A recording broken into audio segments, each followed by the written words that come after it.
रीनॉर्मलाइजेशन के बारे में कोई जनरल क्वेश्चन हो आपका, पर्टिकुलर क्वेश्चन के अलावा इस सब फीलिंग है, वो फीलिंग तो बिल्कुल फीलिंग्स कभी नहीं छुपानी चाहिए, वक्त पे बता देनी चाहिए तो बता दो।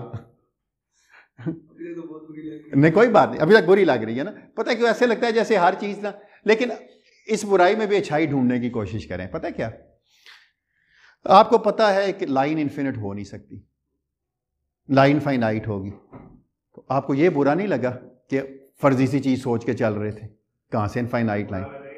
एग्जैक्टली तो आपने कहा कोई बात नहीं, लेकिन हम समझते हैं कि चीज़ें फाइनाइट या इनफाइनाइट इन सर्टन पर्सपेक्टिव भी हो सकते हैं। मैं ये सोच रहा हूँ, मुझे पता है इन्फिनिट वैसे कोई चीज़ नहीं है यहाँ पर इस दुनिया में ना, जब ज़मीन का रेडियस कायनात की हद मुकर्रर है तो क्या इन्फिनिट है।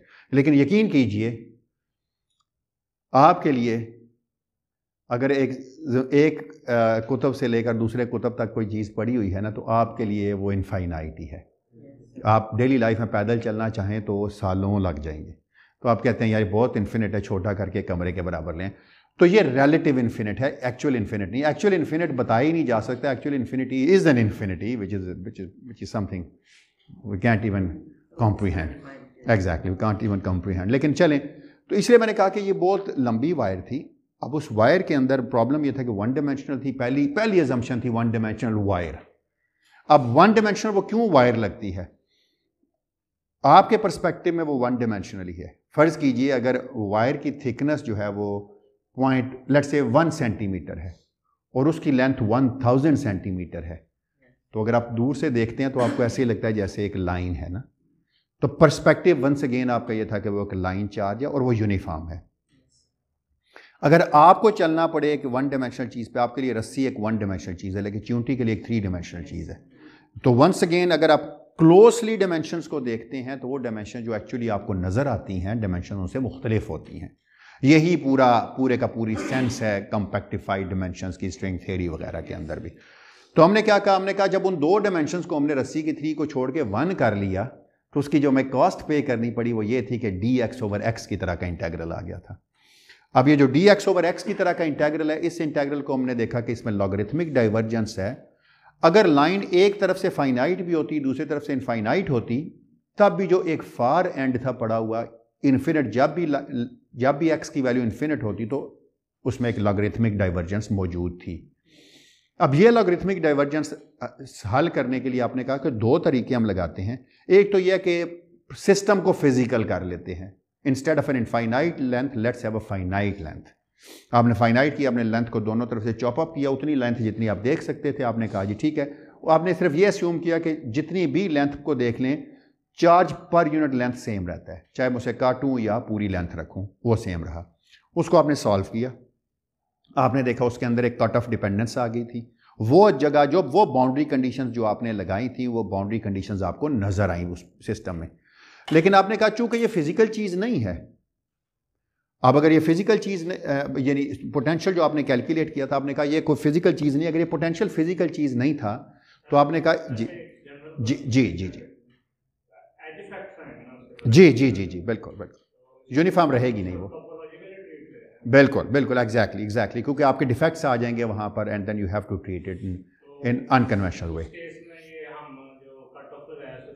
छुपाएंगे, इवेल्युएट करेंगे, बिल्कुल वो डिपेंड करेगा आपकी उस सिस्टम की करेक्टरिस्टिक्स के ऊपर वो कट। लेकिन हमने कहा ये हार्ड कट है, मैंने जुमला नहीं बोला, इट्स हार्ड कट। आपने लाइन को इस तरह चॉप अप किया कि आपने कहा अभी भी चार्ज डेंसिटी यूनिफॉर्म ही है, बस खत्म, दैट्स ऑल। तो उसके बाद हमने ये इसको सॉल्व करके देखा कट ऑफ रेगुलराइजेशन। हमने कहा पोटेंशियल कोई फिजिकल चीज़ नहीं, हमने ये बचपन में सीखा था कि इवन क्लासिकल मैकेनिक्स में जो आप पोटेंशियल एनर्जी मेजर करते हैं वो डिफरेंस, एक्चुअली ये पोटेंशियल है, इसको अगर चार्ज से मैं ज़रब दे देता तो पोटेंशियल एनर्जी बन जाती है यहाँ पर। तो मैंने ये कहा कि पोटेंशियल एनर्जी जो है उसका डिफरेंस मेजर होता है, रिलेटिव पॉइंट बड़ा इंपॉर्टेंट है। तो आप कहते हैं अच्छा रिलेटिव ये है कि हम कोई से 2 पॉइंट्स ले लेते हैं। मैंने यहाँ खड़े होकर आर पे कैलकुलेट किया, आप कहते हैं नहीं मैं R1 पे कैलकुलेट करता हूँ। मैं कहता हूँ दोनों की रेशियो लेते हैं, तो ये रेशियो ऑफ द आर पे डिपेंड करेगा, और रेशियो ऑफ द आर की डिपेंड करने की वजह से इसमें कट ऑफ जो है उसके इफेक्ट्स ख़त्म हो गए थे। तो इवन आप लैम्डा को इन्फिनिट भी करते थे तो फिजिकल चीज़ें जो आपके कट ऑफ पे डिपेंड नहीं करती थी। हमने पोटेंशियल डिफरेंस भी कैलकुलेट किया था और इलेक्ट्रिक फील्ड भी कैलकुलेट किया था। फिर हमने कहा कि इंस्टेड ऑफ दिस के, क्योंकि हमें लाइन को काटना पड़ा, जब लाइन को काटा तो जिस तरह जुनेद ने कहा कि एज इफेक्ट्स आएंगे, चार्ज यूनिफॉर्म नहीं रहेगा, हमें प्रॉपर्ली चीज़ों को डील करना पड़ेगा, हम कहते हैं लाइन को इनफाइनाइट ही रहने देते हैं। चूंकि हमने लाइन खुद से कही थी वन डायमेंशन, तो हम डायमेंशंस को थोड़ा सा चेंज करके देखते हैं। तो हमने लाइन के डायमेंशंस को चेंज किया और उस चीज़ को हमने कहा डायमेंशनल रेगुलराइजेशन। अच्छा, मैंने बाहर तो किसी से नहीं सुना, पाकिस्तान में कुछ पार्टिकल फिजिसिस्ट ग्रुप्स हैं जो इसको डिम रेग कहते हैं, डायमेंशनल रेगुलराइजेशन के लिए उन्होंने शॉर्ट हैंड किया, क्योंकि बुक्स में लिखा होता है डिम रेग। ना मुझे भी नहीं पता था, मैंने जब उन्होंने मुझे कहा तो मुझे नहीं पहले समझ आई थी। तो मैं सिर्फ इसलिए कह रहा हूँ कि लोकल कल्चर में अगर कोई आपको कहता है ना कि ये डिम रेग से किया, तो उसका मतलब होगा डायमेंशनल रेगुलराइजेशन से किया। ठीक है, तो फिर हमने कहा कि चूंकि ये मसला इन्फिनिटी का है और इन्फिनिटी जो है वो सिस्टम की वजह से है, और सिस्टम और इन्फिनिटी एम्बेड हो रही है मैथमेटिक्स में, क्योंकि लाइन है, लाइन के साथ इंटेग्रल भी लाइन इंटेग्रल की तरह, इंटेग्रल भी लाइन का ही है और नीचे भी लेंथ ही आ रही है। तो आपने कहा कि मैं डायमेंशंस को चेंज करता हूं, तो आपने इसको डी डायमेंशन में सॉल्व किया। जब डी डायमेंशन में सॉल्व किया तो आपने कहा कि वन डायमेंशन था, तो मैं डी को 1 - 2 एप्सिलॉन लेता हूं। अब यहां पर आपने फिजिक्स इसलिए मैथमेटिक्स यूज किया था क्योंकि आपको पता था कि अगर ऊपर पावर बड़ी हो जाए इंटीग्रेशन में, तो फिर आपको डिवाइड करना पड़ता है। यही बात है ना, अगर ऊपर x² होता नीचे x होता, तो आप ऊपर x² को डिवाइड करते और फिर इस इंटीग्रल को सॉल्व करते। तो आपने कहा मैं वो छोटा कर लेता हूं उससे, ताकि मेरा ये मसला हल हो जाए। आपने 1 से छोटी डायमेंशंस ली, 1 - 2 एप्सिलॉन कन्वेंशन के तौर पे, आपने देखा गैमा ऑफ एप्सिलॉन आ गया था। अब आपने कहा था चूंकि अगर एप्सिलॉन इन रियलिटी हमारे पास epsilon is exactly equal to 0 है, क्योंकि हमारा 1 डायमेंशन था ना, लेकिन अगर मैं 0 पुट करता हूं तो ये तो प्रॉब्लम नहीं है, ये वाला गैमा जो है ना ये प्रॉब्लमेटिक है। तो इन्फिनिटी अभी भी है, लेकिन हम कहेंगे कि एप्सिलॉन 0 नहीं, एप्सिलॉन 0 को अप्रोच करता है फ्रॉम पॉजिटिव।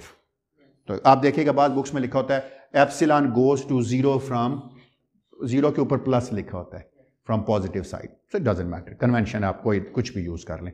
मैंने कहा था अगर आप इसका इलेक्ट्रिक फील्ड कैलकुलेट करेंगे, इलेक्ट्रिक फील्ड क्या था, -d/dr v regularise of r over mu. तो ये क्या आ गया था, ये म्यू एक स्केल था, याद है ना आपको एपरेंटली ये स्केल लग रहा था। ये स्केल इसलिए था कि आपने इंटीग्रल को डायमेंशनलेस बनाया था। अब इस इंटीग्रल में कोई लेंथ के डायमेंशंस नहीं नजर आ रहे आपको, क्योंकि यहां पर भी r ओवर म्यू ही था, यहां पर भी r ओवर म्यू है, कोई डायमेंशंस नहीं है। जब आपने इसको सॉल्व किया था तो आपके पास जो आंसर आया था, एक्चुअली ये 2 एप्सिलॉन आ गया था यहां पर, तो आपके पास आ गया था lambda over 2 pi epsilon naught gamma epsilon mu over square root of pi r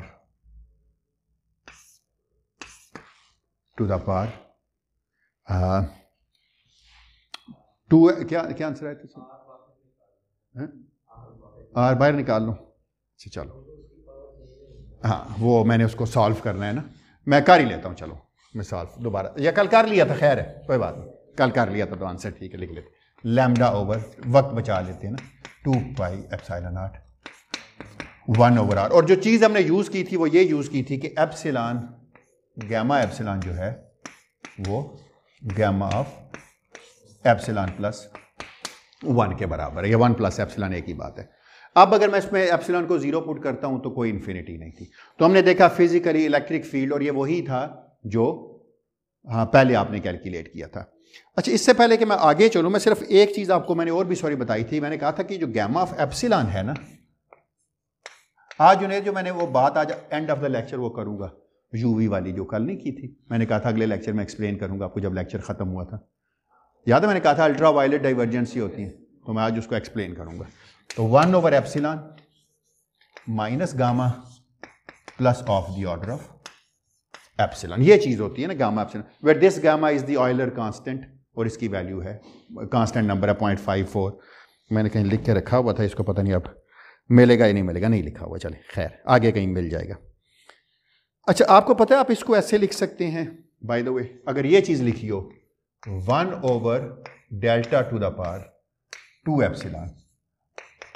आप में से कितने लोग मेरे साथ एग्री करते हैं कि इसको मैं ऐसे भी लिख सकता हूं कि this is equal to e to the power minus log of delta to the power 2 epsilon. क्यों? ये -2 एप्सिलॉन बन जाएगी, कोई लॉग से पहले माइनस साइन है ना, लॉग और एंटी लॉग एक दूसरे का जिद है, खत्म कर देंगे, वापस 1 ओवर एप्सिलॉन। अब याद है ना एप्सिलॉन एक छोटा नंबर है। अब अगर एप्सिलॉन छोटा नंबर है तो मैं इस सीरीज को खोल लूं, अगर आप इजाजत दें तो ये क्या बन जाएगी? This is equal to 1 - 2 epsilon log of delta plus of the order of epsilon squared. Agree करते हैं मेरी इस बात से, है ना? अच्छा, अगर आप इस अपने इंटेग्रल को देखें तो आपको क्या लग रहा है कि 1 ओवर डेल्टा क्या है? अगर आप इस इंटेग्रल अपने वाले को देखें तो आपको क्या लगता है कि 1 ओवर डेल्टा क्या है? कोई आप में से बता सकता है? आपको लगता है ना कि ये सारी चीज 1 ओवर डेल्टा ही है? आपको नहीं लग रहा कि ये 1 ओवर डेल्टा ही लिखी हुई है? तो इन ओवर केस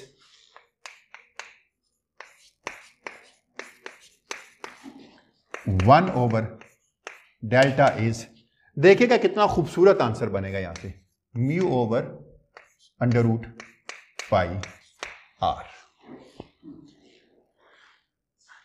है तो दो चीजों का जरा बनाइए, वापस वी रेगुलराइज कैलकुलेट करते हैं आप। यह बात याद रखिएगा, फिजिकल चीज म्यू से इंडिपेंडेंट होनी चाहिए, क्योंकि म्यू आपने खुद कट ऑफ स्केल डिफाइन किया था। म्यू आपने शुरू एक स्केल डिफाइन किया था जो कि लेंथ को, इंटीग्रल को डायमेंशनलेस करने के लिए किया था, और ये एक स्केल है रिनॉर्मलाइजेशन स्केल, क्योंकि इस स्केल के ऊपर रिनॉर्मलाइजेशन हो रही है सारी म्यू के ऊपर, क्योंकि म्यू का आर के साथ एक ताल्लुक है ना।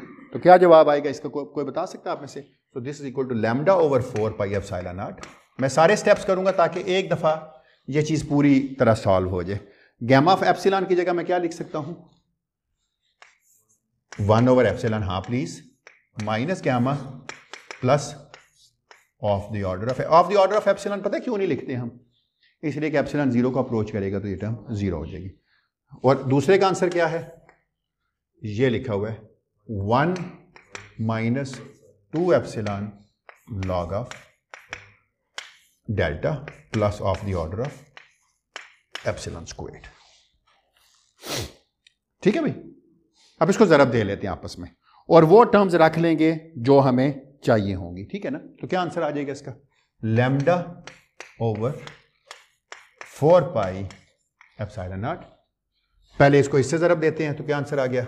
1 ओवर एप्सिलॉन, फिर माइनस गैमा, ठीक है ना? 1 over epsilon minus gamma, 1 over epsilon जब इससे जरब खाएगा तो -2 log of delta plus of the order of epsilon. Of the order of epsilon terms को मैं वैसे ही छोड़ दूंगा, लिख भी दूंगा तो कोई हर्ज नहीं है, जितनी मर्जी लिखते रहिएगा। अब देखेगा अभी कोई फर्क नहीं पड़ेगा। लेट मी कंपेयर इट कि मैंने सारा कुछ ठीक किया, कोई चीज़ गलत तो नहीं की ना। अच्छा, आपको याद है डेल्टा क्या था? ये लिखा हुआ है ना। तो अगर यहां से मैं लॉग ऑफ डेल्टा कैलकुलेट करूं अच्छा चलें ये चीज़ कैलकुलेट करके देख लेते हैं। What is log of delta, बल्कि 2 टाइम्स लॉग ऑफ डेल्टा। तो क्या बन गया ये? 2 टाइम्स लॉग ऑफ डेल्टा है mu over under root pi r. हाँ सॉरी, कुछ ओह अच्छा, अब ठीक है। अच्छा, ये 2 जो है आपको पता है लॉग से पावर पहले लिखा हो तो पावर बन जाती है। तो ये क्या बन गया? पाई, लॉग ऑफ पाई, क्योंकि उल्टा है ना ये वाला, प्लस या minus plus log of mu square, नहीं पाई आर स्क्वायर ओवर, देख ले कुछ गलत तो नहीं लिख दिया मैंने? उल्टा है, लॉग ऑफ ए और लॉग ऑफ बी वाला फार्मूला यूज किया है। बी को मैंने कह दिया है आर ओवर म्यू। कुछ गलत हुआ? कोई चीज गलत तो नहीं की? अच्छा चले, अगर कोई चीज गलत नहीं की तो वापस डाल देते हैं यहां पर चीजें। एक दफा वी रेगुलराइज कैलकुलेट कर लेते हैं। आर ओवर म्यू, कितनी खूबसूरत फॉर्म बन गई है ना इसकी। Lambda over 4 pi epsilon naught, 1 over epsilon minus gamma minus log of pi minus log of r square over mu square plus of the order of epsilon and higher orders जो भी हैं। अभी तक तो लगा कि ऐसे कोई चीज नहीं हमने निकाली ना, है ना? हमने बहुत कुछ निकाला है। अगर आप देखें तो ये एक चीज है जो इन्फिनिट है। अगर एप्सिलॉन 0 हो तो इन्फिनिटी वही की वही है। अब हम इस इन्फिनिटी को किसी तरीके से बीच में से माइनस करेंगे। माइनस मैं कैसे कर सकता हूं? अगर मैं ये चीज कैलकुलेट करूं, जी जी जी जी,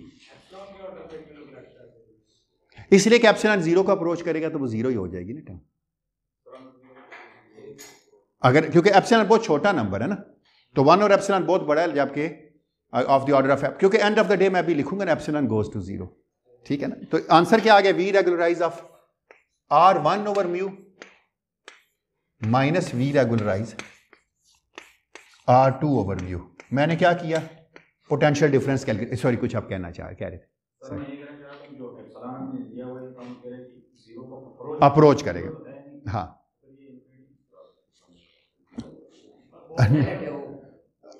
बहुत बड़ी टर्म हो जाएगी एप्सिलॉन जितना छोटा करते जाएंगे। 0 का अप्रोच करने का मतलब वेरी वेरी क्लोज टू 0 है, of the order of 10 to the power minus 55 है, लेट्स से ठीक है। तो this becomes 1 over 10 to the power minus 55 which is 10 to the power 55। अब इसे छोटा भी कह सकता था, माइनस 55 ऐसे बस मुंह से निकल गया फिर बदी, तो खैर।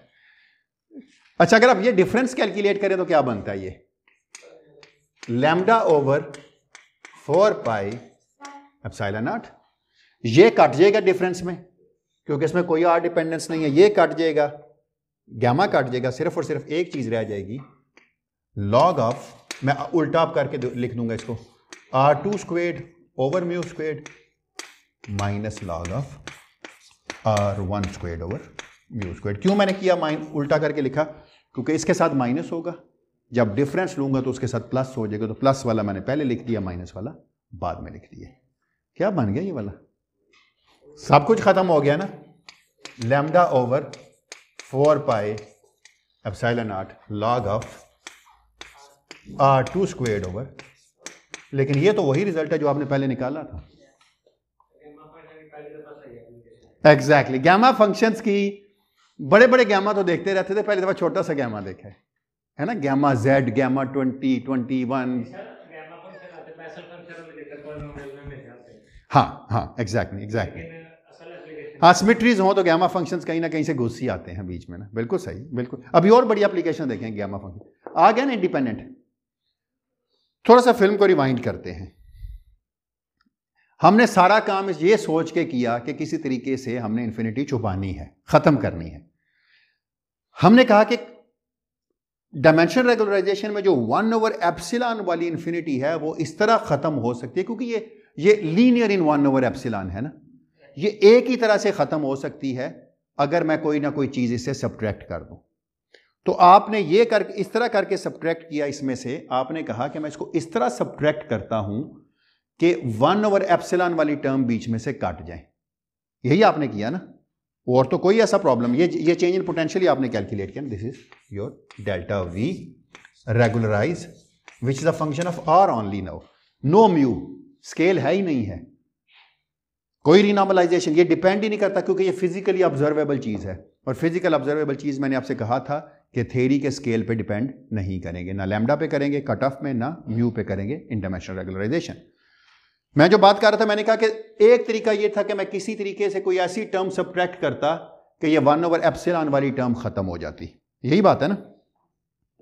अगर इस स्कीम को हम कहते हैं कि अगर 1 ओवर एप्सिलॉन वाली टर्म आपने खत्म कर देनी हो ना, एक स्कीम हम यूज करते हैं जिसमें कहते हैं ये सारी 1 ओवर एप्सिलॉन वाली टर्म्स को आप छोड़ दें, क्योंकि ये एंड ऑफ द डे आपने काउंटर टर्म्स ऐड करनी है, तो ये काउंटर टर्म ऐड की है ना आपने, डिफरेंस ऑफ पोटेंशियल वाली ऐड ही की है, प्लस लगा के देखा जाए तो अगर आपने इस चीज को कहते हैं कि एक तरीका है जिसे हम कहते हैं कि जी चूंकि ये इन्फिनिटीज हमारी डायमेंशनल रेगुलराइजेशन की वजह से आ रही हैं और हमें पता है कि ये खत्म हो जानी है, तो हम क्यों ना हम एक स्कीम डिफाइन कर लें। देखिएगा रिजल्ट लिखा होता है V regularise of R over mu is equal to minus gamma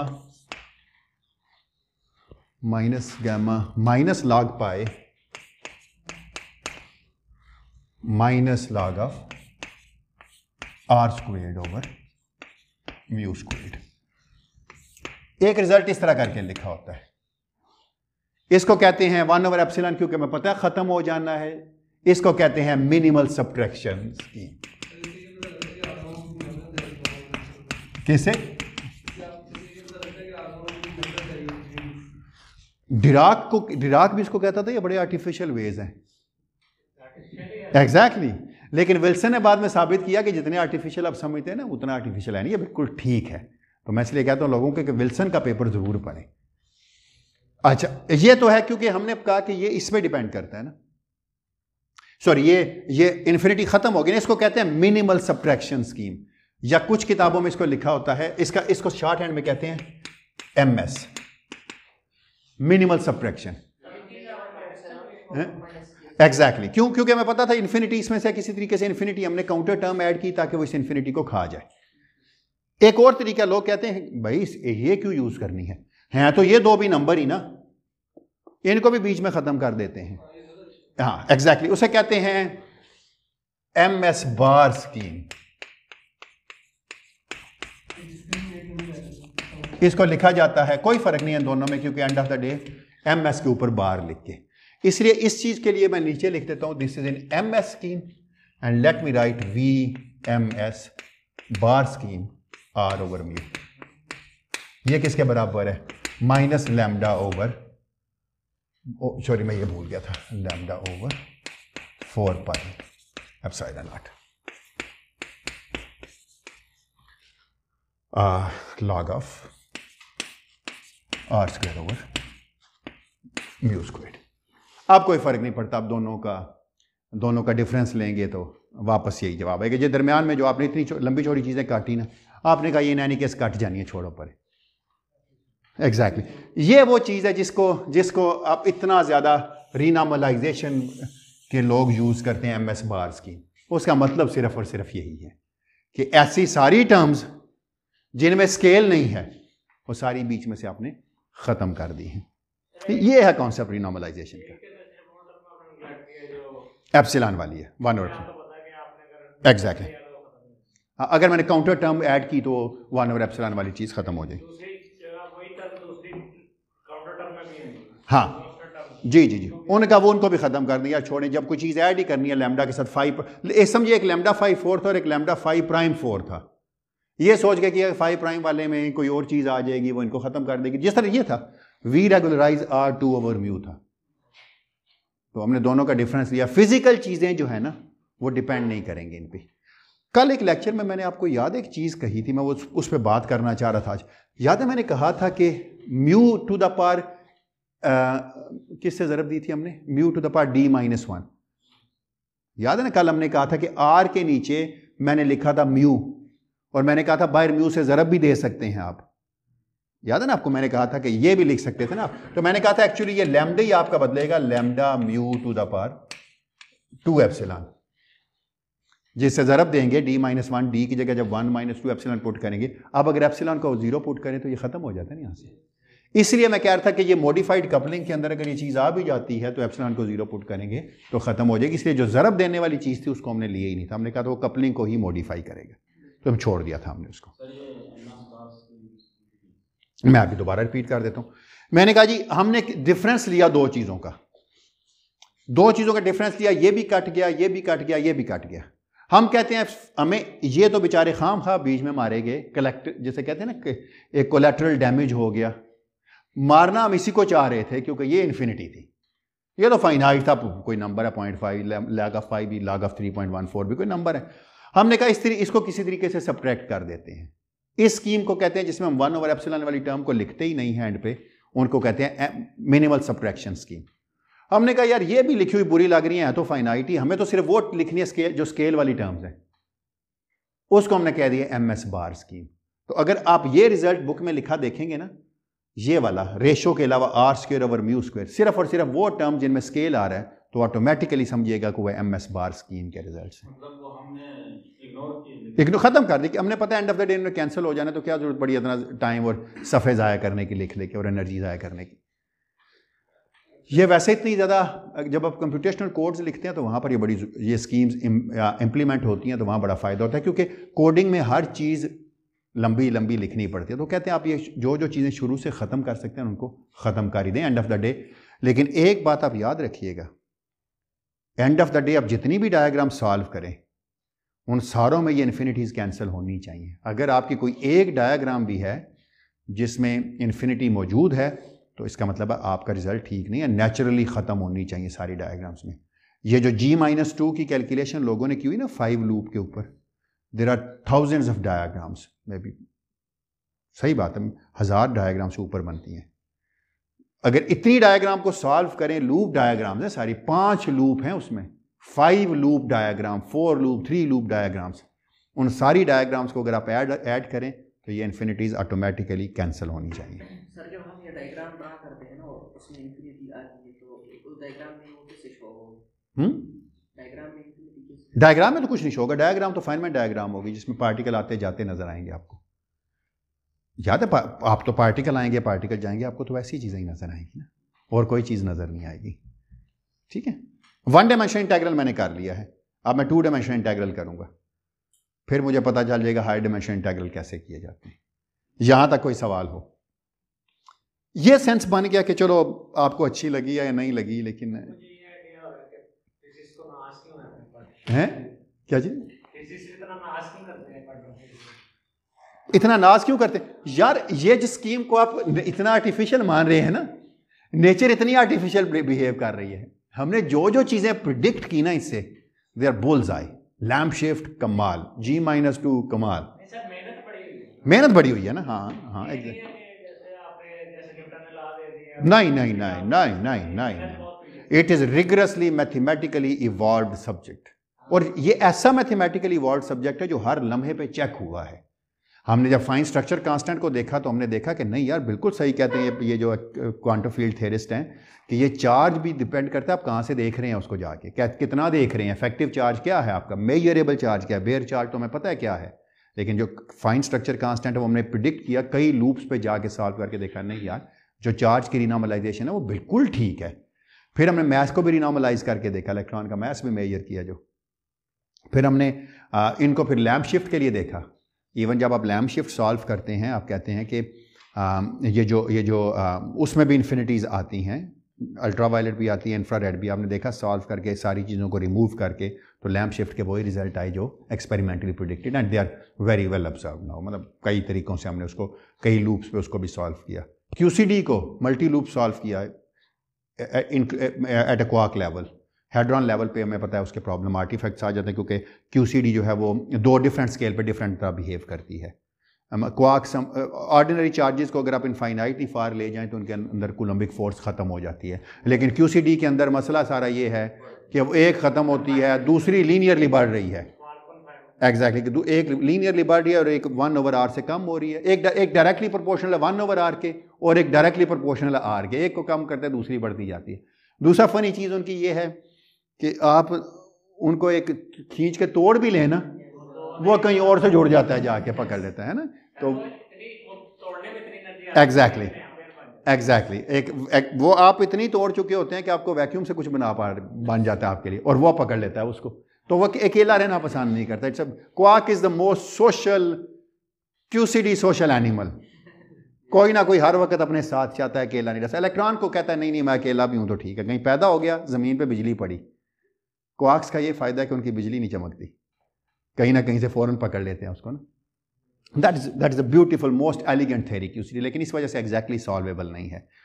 QCD का बीटा फंक्शन हमने कैलकुलेट करके देखा, एसिम्प्टोटिक फ्रीडम एंड कन्फाइनमेंट देखी कई साल पहले, बिल्कुल सही फिट बैठी इन सारी चीज़ों के साथ।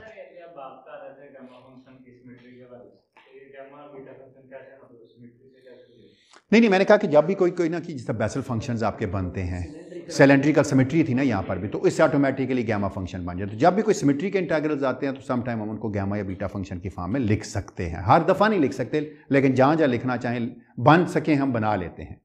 ख़ास तौर पर जहाँ पर ये एक्सपोनेंशियल फैक्टर्स बन जाए ना उसमें हम बनाने के लिए पूरी कोशिश करते हैं।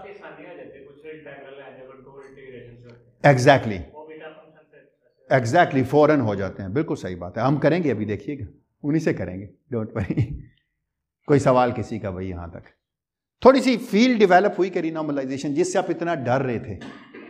आपने अभी तक जो 18-19 लेक्चर में क्वांटम फील्ड थ्योरी में आपने एक चीज़ ऑब्जर्व की है, हम कुछ करते हैं, उसमें कुछ मसला आता है, उस मसले को हल करते हैं, आगे चल पड़ते हैं, कोई नया मसला आता है, एग्जैक्ट। लेकिन ऐसा नहीं हुआ कि अगला मसला हल करते करते पिछला मसला फिर सामने आ जाए।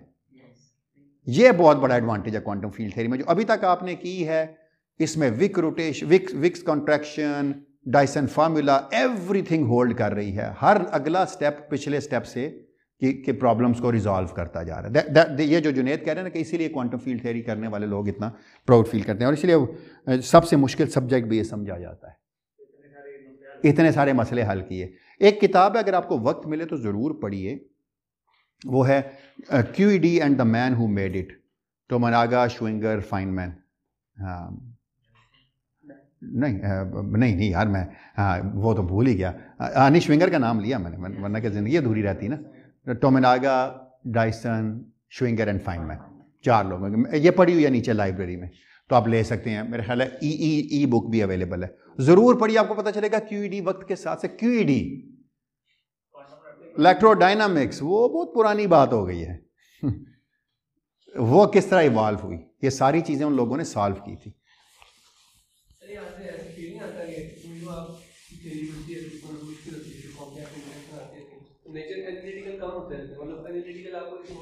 एग्जैक्टली लिमिटेशंस बढ़ती जाती हैं। आप इससे एक और चीज़ भी देखें, इस सारी चीज़ का मकसद यह है कि फिजिकल फिनोमेना डिपेंड करते हैं इस चीज़ पे कि आप उन्हें कहाँ जाके देख रहे हैं। और ये आपने गाउसेस लॉ से भी देख लिया था, अगर आपको याद हो ना। हम पता नहीं क्यों इसको इतना एडहॉक समझ रहे होते हैं। गाउसेस लॉ जब आपने सॉल्व किया था, आप कहते थे फर्ज कीजिए एक स्फेरिकल चार्ज डिस्ट्रीब्यूशन है जो यूनिफॉर्म भी नहीं है, जैसी मर्जी है। जो ही आप उसकी सरफेस के बाहर आए, आपको ऐसे लगा जैसे पॉइंट चार्ज है।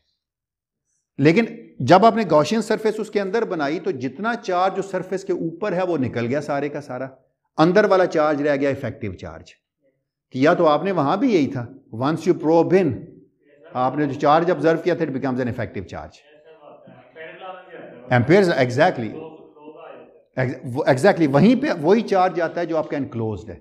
बाकी इसीलिए मैंने कहा था इफेक्टिव चार्ज। तो वहां पर भी डिपेंड करता है आप कहां से जाके प्रोब इन कर रहे हैं। तो ये थेरीज भी आपको ये कहती हैं, आप अपना स्केल मुझे बताएंगे तो उस स्केल के ऊपर मैं आपको उसकी एवोल्यूशन बता दूंगा कि पोटेंशियल की वैल्यू या किसी भी वेरिएबल की वैल्यू क्या होगी। और अगर डिफरेंशियल इक्वेशन बना लें, मजा आ जाएगा। डिफरेंशियल इक्वेशन आपको बताती है जिस मर्जी 2 पॉइंट का डिफरेंस ले लें, f(x) + h - f(x) / h goes to 0 जाए तो डिफरेंशियल बन गया। तो चेंज आपको पता चल जाएगी विद स्केल। तो ये हम बनाएंगे डिफरेंशियल इक्वेशन, अभी नहीं, कुछ दिनों बाद। भाई मेरे 13 लेक्चर रहते हैं, इनके सेमेस्टर जल्दी खत्म हो गया तो मैं एक्स्ट्रा लेक्चर अरेंज करने होंगे। 32 के 32 लेक्चर मैंने लेने हैं ताकि किसी जगह पे कोर्स को खत्म कर लेना। उम्मीद तो पूरी है, कोई ना कोई सर्कस तो चलती रहती है ना बंदरों की कमी है ना। अच्छा भाई चलें, हमने जिस तरह के अब आते हैं अपनी रियलिटी में। हम दरमियान में भटक गए थे, इलेक्ट्रोडायनेमिक्स में घुस गए थे 2 लेक्चर 1.5 लेक्चर में। वापस आते हैं अपनी फिजिक्स में। हमारी फिजिक्स क्या थी? हमारी फिजिक्स थी 4 डायमेंशनल। 3 + 1 थी 4 भी। 3 + 1 का मतलब है एक यूक्लिडियन डायमेंशन। हमारे यूक्लिडियन डायमेंशन नहीं थे, मिन्काउस्की डायमेंशंस थे। मिन्काउस्की डायमेंशंस में से क्या फ़ायदा था कि स्पेस और टाइम में एक के साथ नेगेटिव साइन था। चॉइस आपकी है, चाहे टाइम को नेगेटिव साइन ले लें या स्पेस को। हम स्पेस के साथ स्पेशल कोऑर्डिनेट्स के साथ नेगेटिव साइन लेके चल रहे थे। हमने ये भी देख लिया था कि जो इंटेग्रल्स हैं हमारे पास वो सारे 4 डायमेंशनल इंटेग्रल हैं और लूप इंटेग्रल हैं। और लूप मोमेंटा की लिमिट क्या होती है? -∞ से इन्फिनिट। तो मैंने ऐसे ये नहीं सॉल्व किया इंटेग्रल, यहां भी -∞ से इन्फिनिट है। d4k को अगर मैं 1 डायमेंशन मान लूं तो बिल्कुल वैसा ही इंटेग्रल आपके पास लूप इंटेग्रल्स भी बनेंगे। तो इसलिए मैंने ये इंटेग्रल सॉल्व किया ताकि आपको थोड़ी सी इसकी फीलिंग्स आ जाए। और अब मैं से एक जो इंटेग्रल अपना लिखेंगे, आपको याद है हमने एक इस तरह का इंटेग्रल लिखा था, in, मैं n लिखता हूं इन 4 dimensional which is a function of delta, मैं मैथ्स नहीं लिखूंगा, कोई चीज डेल्टा लिखूंगा। अब ये डेल्टा उससे बिल्कुल मुख्तलिफ है जो पहले लिखा था। इट इज D4L, ये D4L लिखें, D4Q लिखें, कुछ भी लिख लें। L मैंने जानबूझ के लिखा ताकि ऐसे लगे जैसे आसानी होती है लिखने में ना इसको, into 1/L² minus delta plus iota epsilon to the power n। जी जी जी।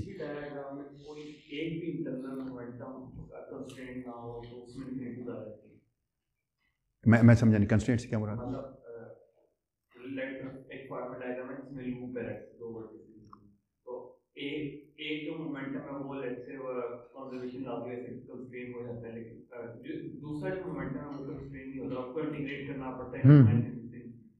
तो इस तरह की हर डायग्राम इन्फिनिटी है, हर डायग्राम इन्फिनिटी है। एग्जैक्ट, इसलिए हमें रीनॉर्मलाइज करना पड़ता है। बिल्कुल एग्जैक्टली। और वो रीनॉर्मलाइज मैं बताऊंगा कैसे करेंगे। अब उसकी आपको फीलिंग अब डेवलप होगी। ये इंटेग्रल अगर आप देखें तो ये इंटेग्रल में सिर्फ एक मसला है। मैं पहले आपको 10 मिनट में उस चीज़ पे कन्विंस करूंगा, फिर आगे चलूंगा। मुझे कोई जल्दी नहीं है इसको तेज करने में चीज़ों को। प्रॉब्लम यहां पर L² का है। क्यों? आप ये अगर देखें ना तो L² किसके बराबर है? L0² minus L vector square. Momentum है ना ये वाला। Q0 लिखता तो Q0² minus Q vector square. पर यार बड़ा मसला है, ये यूक्लिडियन नहीं है, ये मिन्काउस्की है। हमने जो अभी इंटेग्रल सॉल्व किया है वो यूक्लिडियन स्पेस में था, याद है ना आपको? उसमें x² प्लस R² था। यहां पर मसला सारा ये है कि यहां पर L² माइनस ये है। किसी तरीके से अगर ये माइनस साइन खत्म हो जाता तो कमाल हो जाता। एग्जैक्टली। लेकिन हमने एक चीज पढ़ी थी, हमें फिजिक्स में एक बात का पता है कि अगर मैं थोड़ा सा आपको रिकैप करा देता हूं। आपने जब एक्शन पढ़ा था आपने कहा था e⁻⁴s/dt, H बार को मैं 1 कर रहा हूं। आपने कहा सबसे बड़ा प्रॉब्लम है कि ये हाईली ऑसिलेटिंग है। आप कहते थे ऑसिलेटिंग फंक्शंस का प्रॉब्लम ये होता है कि पीरियोडिक होते हैं। पीरियोडिक एल आना चाहिए, हाँ एस होता है, बिल्कुल ठीक है। सॉरी एस ये होता है। आप ठीक लिखें, आप जो नहीं ठीक लिखती है अभी मैं ठीक लिख हैं।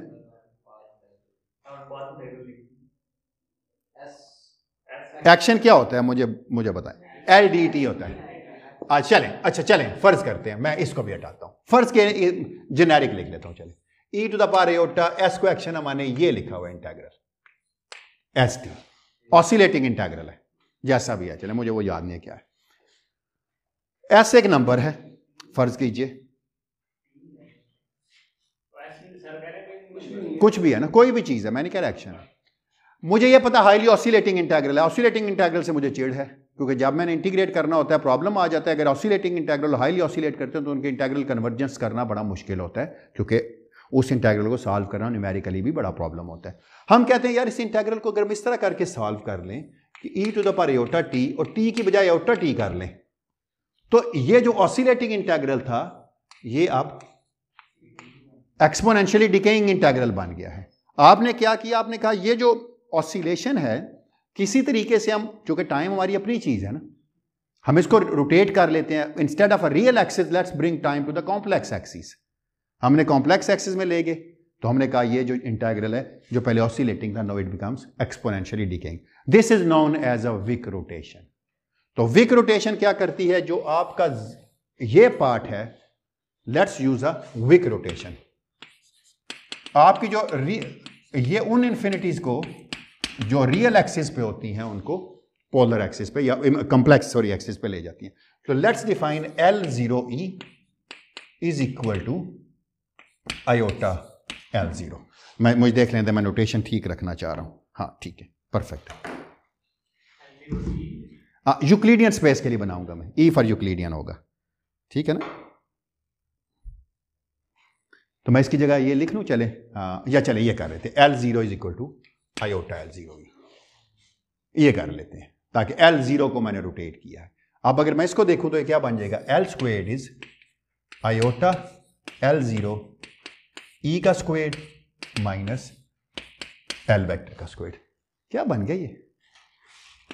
माइनस L0 E का स्क्वायर प्लस एल वेक्टर का स्क्वायर। एल वेक्टर नहीं चेंज होता, चाहे यूक्लिडियन होती या मिन्काउस्की होती। तो ये क्या बन गया, this is equal to minus L Euclidean 4 vector का स्क्वायर। अब ई हम हटा भी देंगे, मैं पता चल गया, खैर है। आइडिया हो गया कि क्यों हम किसी तरीके से यूक्लिडियन इंटीग्रल बनाना चाह रहे हैं। लेकिन हम ये पहले अभी एस्टैब्लिश करते हैं यूक्लिडियन मिन्काउस्की स्पेस में आएंगे, ये कॉम्प्लेक्स स्पेस में चलेंगे, कॉम्प्लेक्स स्पेस में चलेंगे, बिल्कुल। अच्छा, अब मैं इस पे आता हूं कि हम लोग बिल्कुल गलत ये समझते थे कि हमें माइनस साइन हम जब लोगों को रिलेटिविटी पढ़ाते हैं, हमसे मुराद मैं जब पढ़ाता हूं, तो मैं कहता हूं मिन्काउस्की स्पेस के बगैर तो गुजारे ही नहीं है। लेकिन यहां पर हमने एक और भी चीज देखी कि मिन्काउस्की स्पेस के पैरेलल में एक और भी चीज एग्जिस्ट करती थी जिसमें टाइम कंपोनेंट इमेजिनरी होता, तो लॉरेंट्ज इनवेरिएंस फिर भी प्रिजर्व हो जाती है। ये जो हम स्टूडेंट्स को पढ़ाते हैं ना कि नहीं नहीं नहीं यहाँ माइनस साइन लगाना इससे जरूरी है मिन्काउस्की स्पेस में लॉरेंट्ज इनवेरिएंस, नॉट नेसेसरली। अगर आप कॉम्प्लेक्स प्लेन में ले जाते हैं अपने किसी एक टाइम कंपोनेंट को या स्पेशल कंपोनेंट्स को ले जाएं, जो भी करना चाहें, आपकी सारी की सारी फिजिक्स जो मिन्काउस्की स्पेस में होती है वो इस यूक्लिडियन स्पेस में भी हो सकती है। और जो सेकिराई की किताब है ना एडवांस्ड क्वांटम मैकेनिक्स की, उसमें वो नहीं लिखता दरमियान में माइनस साइन, वो आयोटा टी लिखता है और एक्स लिखता है। और पता है उसका सबसे बड़ा फायदा क्या है, कंट्रा और को के चक्कर से बच जाते हैं आप। एग्जैक्टली, कंट्रा और को से बच जाते हैं, जान ही छूट जाती है आपके उसमें। कर्व स्पेस टाइम तो यार फजूल चीज है। हाँ,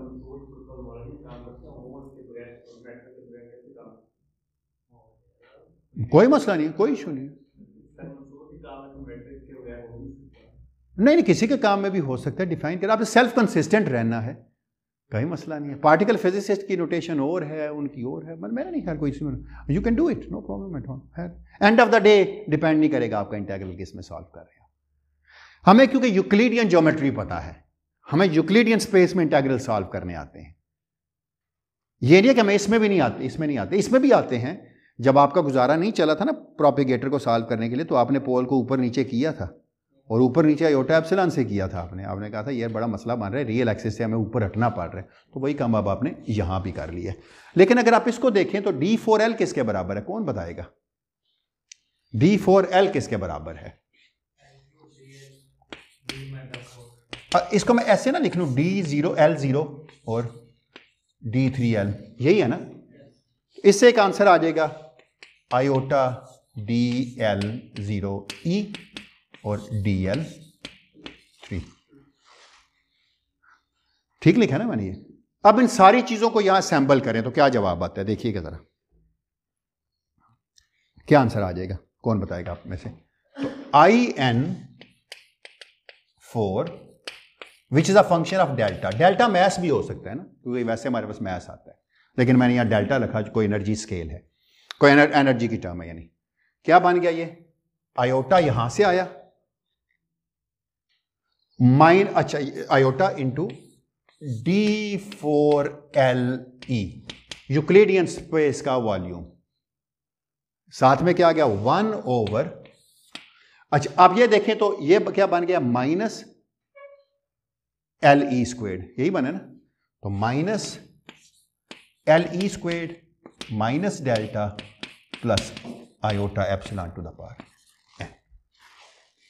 आपने इंटीग्रल अपना सॉल्व कर लिया अगर आप देखें तो IN4 किसके बराबर बना, iota -1 to the power n, क्योंकि डिनोमिनेटर में अगर -1 टू द पावर n आ रहा है तो न्यूमरेटर में भी यही आएगा। क्यों, -1 टू द पावर n से ज़रब दे दें, -1 टू द पावर n से डिवाइड कर दें, -1 to the power 2 n is N, by the way n is an integer, बताना भूल गया। क्या बन गया ये, D4LE 1 over LE squared plus delta minus iota epsilon, चले लिख लेते हैं, ना भी लिखें तो अब खैर है। अच्छा वैसे एप्सिलॉन नहीं लिखना चाहिए था मुझे यहाँ, क्योंकि एप्सिलॉन मैंने कुछ और भी रखा हुआ है। अगर आप इजाज़त दें तो मैं यहीं से ना इसको बदल लूँ, याद है डायमेंशन रेगुलराइजेशन में हम एप्सिलॉन लिखते हैं, तो मैं ईटा लिख लेता हूँ यहाँ पे, आयोटा ईटा, ताकि कहीं उसके साथ कंफ्यूज ना हो जाए ना।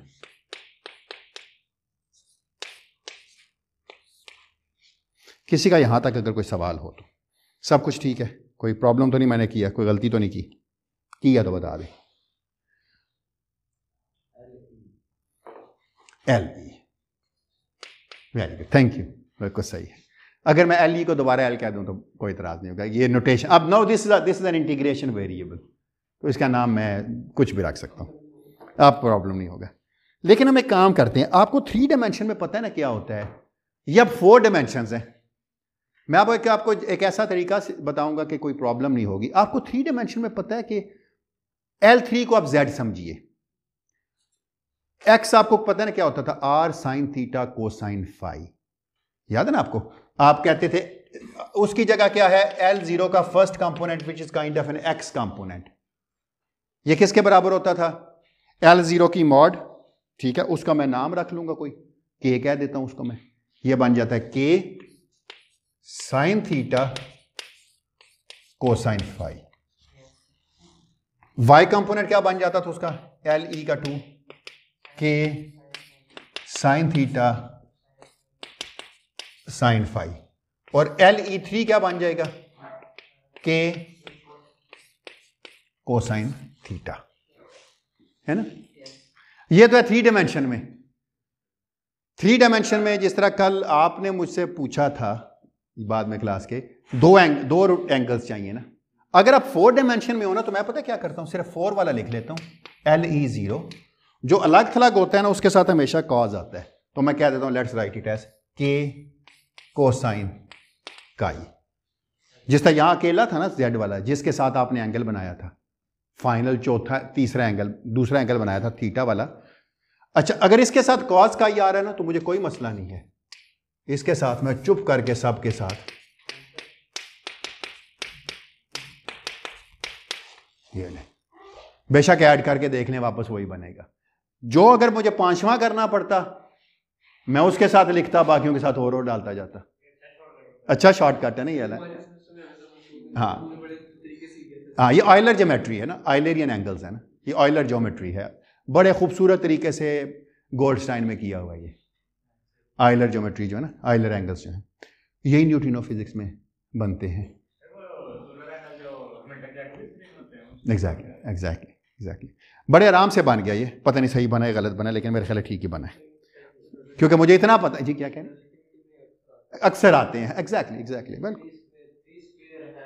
बिल्कुल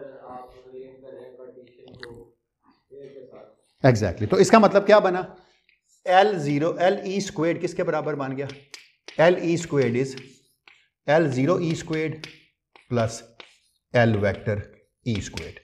L वेक्टर E का होता है जिसका मर्जी होता है, इसके ऊपर भी बेशक चाहे तो लिख लें E, ना भी लिखें तो ख्याल है, कोई हर्ज नहीं है, बेशक नीचे लिखें ऊपर लिखें जहां मर्जी लिखें, इसलिए यहां लिख लेते हैं, क्योंकि यूक्लिडियन में नहीं चेंज होता ये, थ्री रोटेशंस वही रहती हैं, चौथी बदल जाती है। तो ये किसके बराबर आ गया, K स्क्वायर्ड। ठीक लिखा, क्योंकि K वेक्टर की लेंथ थी ना, यानी आप समझ लें कि इन सब का स्क्वायर करूं, रेडियस जो बनता है फोर्स स्फीयर का, वो उस K स्क्वायर है। मैंने इसलिए नहीं लिखा कि यहां मॉड लिखना पड़ना था, इसलिए K कह दिया। K लगता भी मोमेंटम अपना सा है जरा।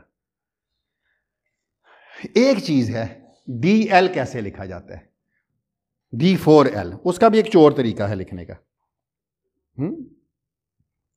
कोई बता सकता है कैसे लिखूं मैं, किसी को आइडिया है, किसी ने पढ़ा ये कभी कैसे लिखा जाए? ओरिजिनल तरीके का पता है, चलो बता दो क्या है, ओरिजिनल बताओगे दो तो फिर तो मजा ही आ जाएगा।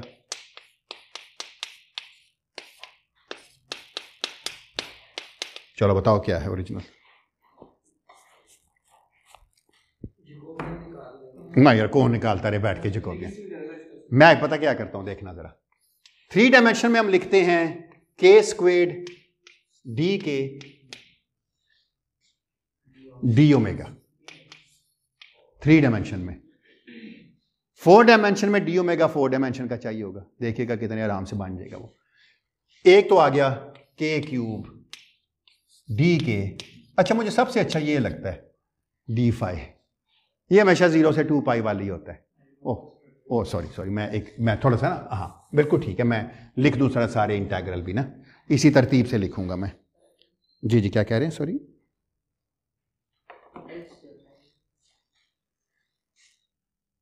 मैं समझा नहीं। नहीं नहीं ना, नहीं, सब को हमने इस फॉर्म में लिख रही है ना, के फॉर्म, एल के क्यूब आएगा ना, के क्यूब। अच्छा चले, 0 से लेकर 2 पाई एक की लिमिट है, 0 से बाकी सारे एंगल तो 0 से लेकर पाई तक ही होंगे, एक 2 पाई तक होगा बस, बाकी छोड़िए। मैं बताता हूं आपको कैसे लिखा जाता है, K cube D K D phi over, पहले ये लिख लेते हैं, K squared plus delta to the power N, छोड़े आयोटा ईटा को। हाँ, क्योंकि सरफेस पर रोटेट करना है ना, एक पूरा करेगा आप 0 से 2 पाई वाला स्फीयर वाला। अच्छा जरा देखें क्या बनता है, मैंने याद कैसे रखा हुआ इसको, मुझे पता है एक होता है साइन थीटा डी थीटा, पता दूसरा क्या होगा, पावर बढ़ाते जाएंगे, साइन स्क्वायर का डी का, बेशक निकाल के देख लीजिएगा जैकोबियन, यही बनेगा। मैंने लंबे चौड़े तरीके से निकाला नहीं था, मैंने चैट जीपीटी से पूछा तो उसने भी कहा कि ठीक कह रहे हो, जो तुमने लिखा है ठीक है, पता नहीं उसको भी सही पता ही नहीं पता जी, लेकिन मैंने यही बनाया था, ठीक है। वरना जो फैजान कह रहे हैं बड़ा आसान सा तरीका है, बड़ा मजे का तरीका इसका यह है कि आप डिटर्मिनेंट बनाइए, उसके बाद जैकोबियन बनाइए, सारों को रोटेट करके, सारों का करस्पॉन्डिंगली, यानी आप जा रहे हैं L0 L1 L2 L3 से थीटा फाई वगैरह में,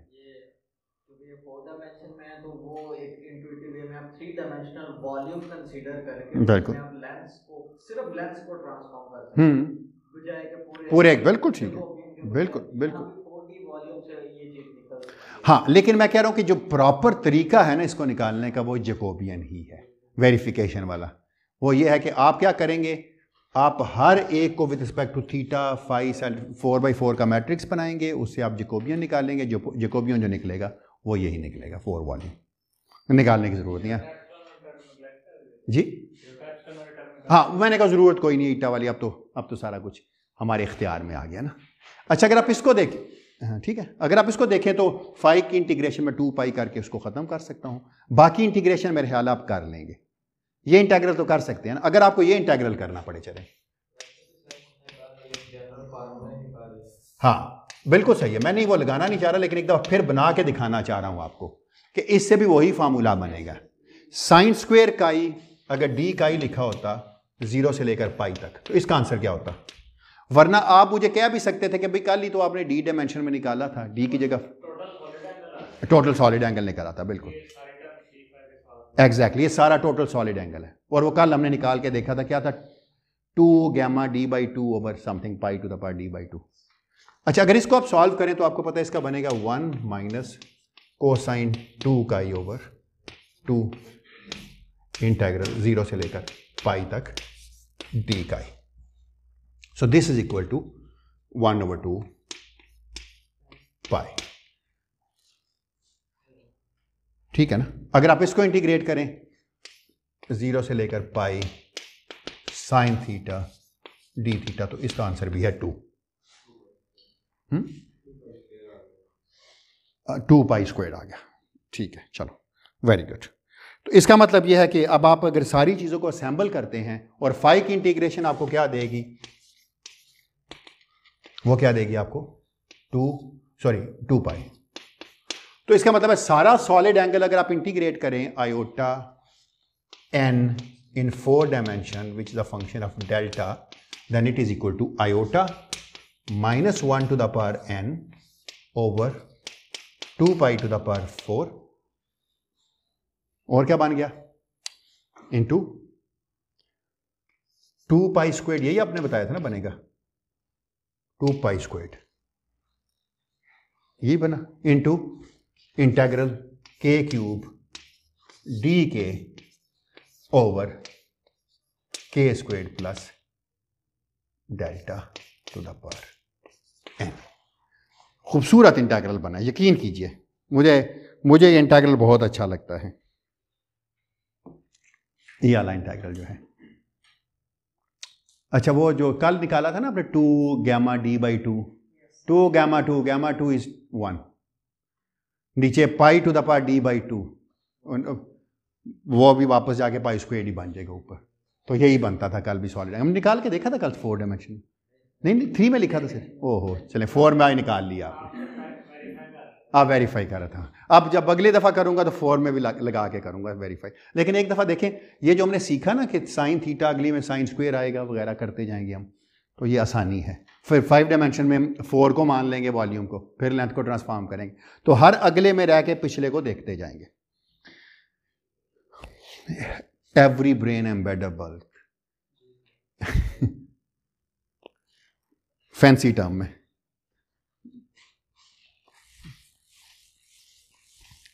चले भाई, ऐसे इंटेग्रल्स अब आपको सॉल्व करने आते हैं, आसान सा काम करते हैं।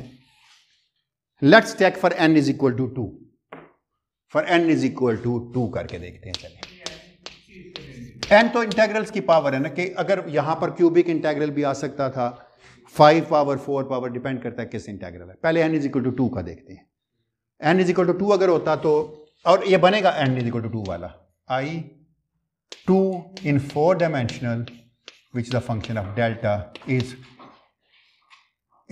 this number iota minus 1 to the power n 2 pi squared over 2 pi to the power 4 into k squared, k cube sorry, dk over k squared plus delta squared. Let's check this integral for a large value. अगर ये integration की limit 0 से infinity भी होती ना, तो 0 पे तो मुझे कोई प्रॉब्लम नहीं था, मुझे प्रॉब्लम है इन्फिनिटी पे, क्योंकि फॉर लार्ज के देखिएगा हमने कैसा इंटेग्रल बना लिया।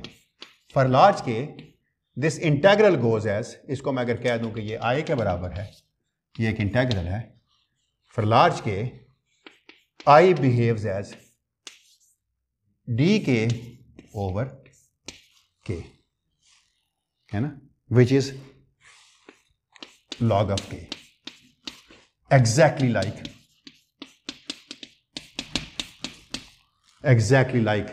line charge. It has logarithmic, it has a logarithmic divergence. क्यों मैंने कहा वापस वो इंटेग्रल बनाया ना, ये सोच के बनाया वो इंटेग्रल कि हमें वो इंटेग्रल मिलेगा कहीं ना कहीं से आके, हम उसे बार बार उसी इंटेग्रल को एनकाउंटर करेंगे। तो आज मैंने आपको साबित कर दिया कि हमने उस इंटेग्रल को एनकाउंटर किया है, कोई उसमें मैंने कोई गलत बात नहीं की थी आपसे। ठीक है, ये बात एग्री करते हैं? अब मैं इसको सॉल्व करूंगा। So line charge it has, चले लिख लेते हैं, it has log divergence.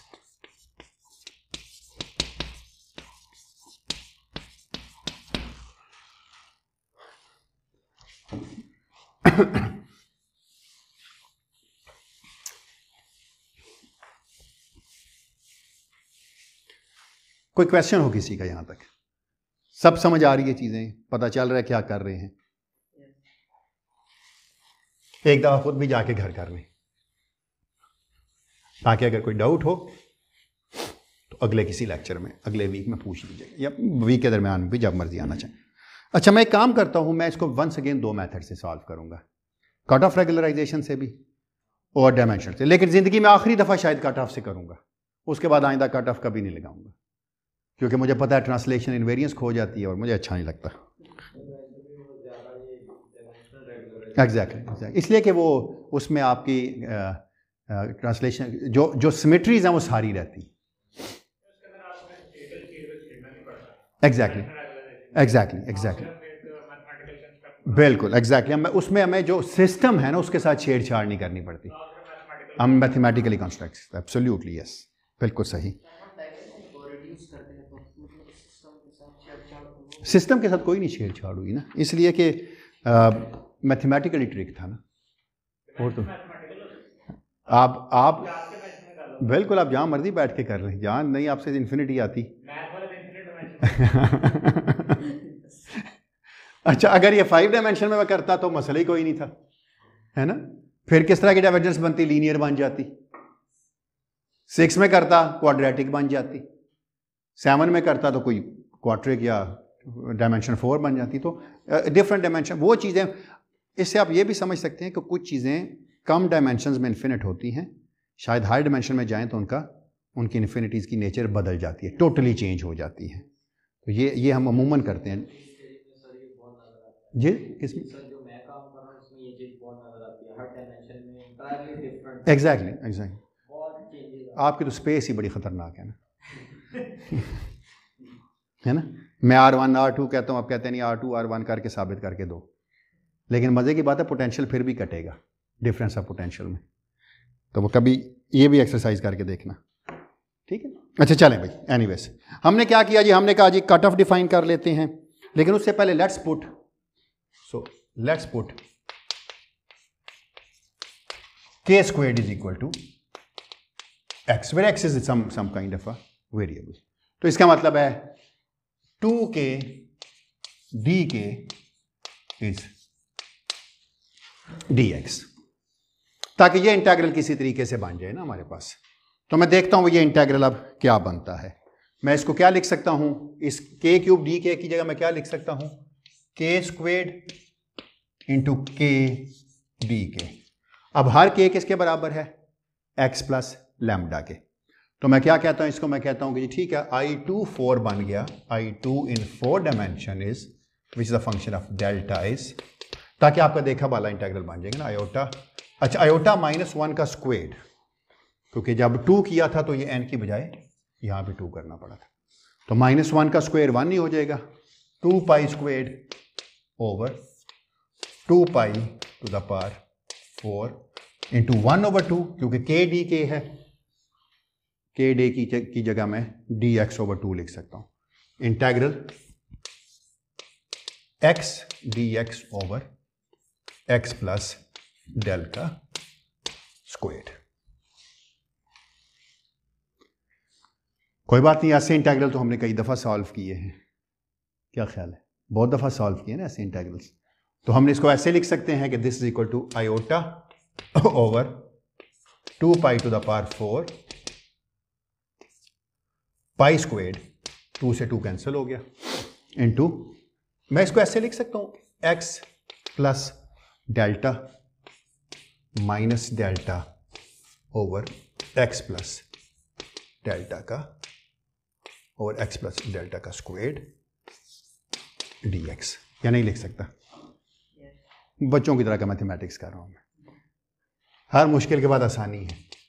Iota pi square over 2 pi to the power 4 integral, हाँ x प्लस डेल्टा मैं बना के दिखाना चाह रहा हूं आपको, dx over x plus delta minus delta integral dx over 1 plus x plus delta इसका स्क्वायर।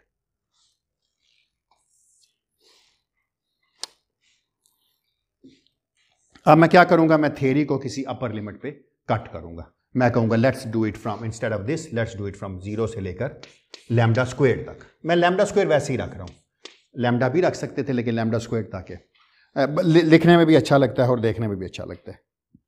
अगर आप इसको सॉल्व करेंगे तो क्या आएगा answer, so this is equal to iota pi square. यार मैं थोड़ी देर में इसको भी सॉल्व कर लूंगा, 2 पाई टू द पावर 4। पहले का आंसर क्या आ जाएगा, लॉग ऑफ, मैं ये किसी वजह से सॉल्व कर रहा हूं, ऐसे मुझे टाइम ज़ाया करने का कोई शौक नहीं है, 0 से लेकर लैम्डा स्क्वायर तक प्लस माइनस डेल्टा, इसकी जगह क्या आएगा। अब ये इंटीग्रल आप कराएंगे, इसका डिफरेंशियल ऊपर मौजूद है, माइनस है, क्या आंसर आ जाएगा 1 ओवर x प्लस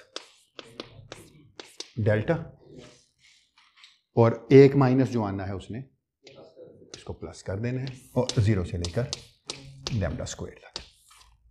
तो इसका आंसर आ गया आयोटा ओवर 2 पाई स्क्वायर, नहीं 2 टू द 2, अच्छा 2 पाई रहने ही दें यार, मैंने सोचा था कि एक 2 होता तो अच्छा ही होता, लेकिन पता नहीं, एंड पे मैच करेंगे। इसकी जगह मैं क्या लिख सकता हूँ, कौन बताएगा? इसके जगह मैं लिख सकता हूँ ना, log of lambda squared plus delta minus log of delta. और इसकी जगह मुझे पता है जब मैं लैम्डा स्क्वायर पुट करूंगा तो जवाब क्या आएगा? जब लैम्डा स्क्वायर पुट करूंगा तो लैम्डा स्क्वायर तो बहुत बड़ा है, तो लैम्डा स्क्वायर प्लस डेल्टा वाली टर्म तो खत्म हो जाएगी, सिर्फ और सिर्फ ये रह जाएगी, तो minus delta into 1 over delta. अब मैं मैच करता हूं कि क्या मैंने सब कुछ ठीक लिखा है या कुछ गलत भी लिखा है। लिखना तो चाहिए था मुझे जी।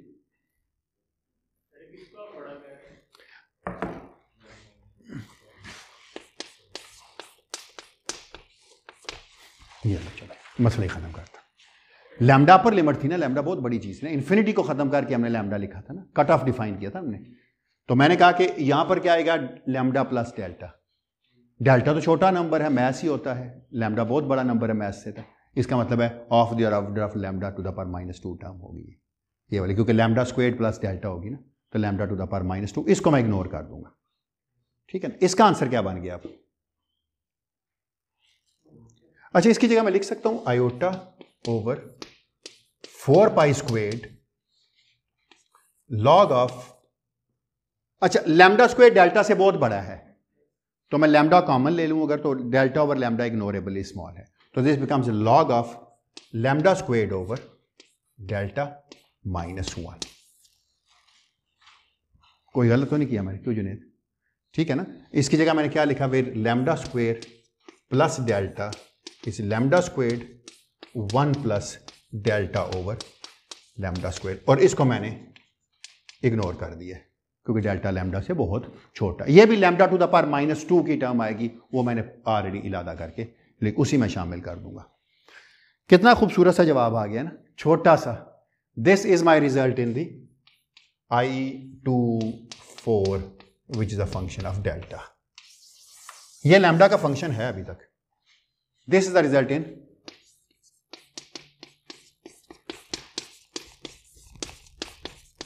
कम अज कम इन्फिनिट नहीं है अगर है भी तो नजर नहीं आ रहा, सिर्फ डेल्टा में छुपी हुई है।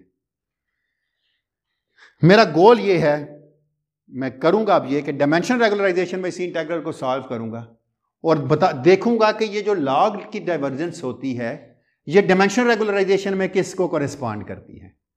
और अगर जो आपका सवाल था जुनेद, अब अगर ये 1/एप्सिलॉन वाली चीज को कॉरेस्पॉन्ड करें,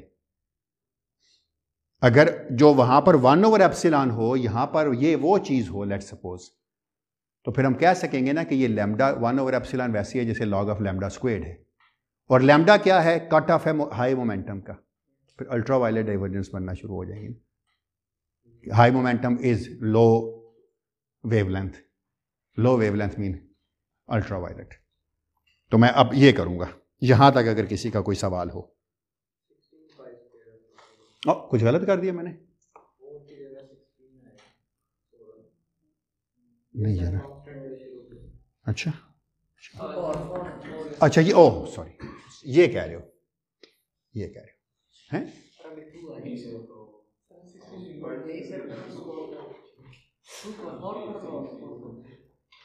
ठीक ठीक नहीं किया मैंने, सही हो गया ना। 2 to the power 4 is 16, pi to the power 4 से 2 कट गया तो 16 को 4 का 16 4 का स्क्वायर भी होता है अभी तक। फील्ड थ्योरी में हमने बहुत कुछ बदला पर ये नहीं बदला। ठीक है। अच्छा, मैं सिर्फ और सिर्फ ये इसलिए चीज़ें सारी सही लिखना चाह रहा हूँ ताकि जब कंपेयर करना पड़े ना मैं चीज़ों को, तो ये ना हो कि हम कहें यार ये 2 पाई छोड़ दें, ये 4 पाई छोड़ दें, ये 8 पाई छोड़ दें। नहीं, एक दफ़ा पूरी कैलकुलेशन सही सही करके रख लें ज़िंदगी में। अभी फाइनमैन का कमाल आने वाला है इस चीज़ में भी, फाइनमैन पैरामीटराइजेशंस, वो अगले लेक्चर्स में आएंगी। कोई लेके आने के लिए बिल्कुल हम हर इंटीग्रल को इस तरह बनाने की कोशिश करेंगे पावर n के साथ।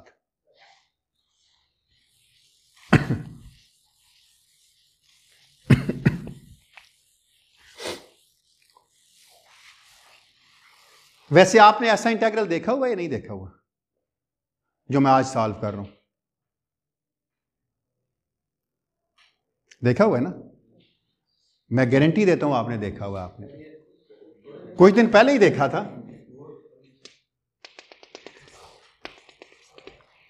No to no particle scattering, 0 to 0 particle, उसमें दोनों इंटेग्रल आते थे L square minus M square plus iota epsilon, L square minus M square plus iota epsilon, और वो क्या बन जाता था? L square minus M square plus iota epsilon का होल स्क्वायर।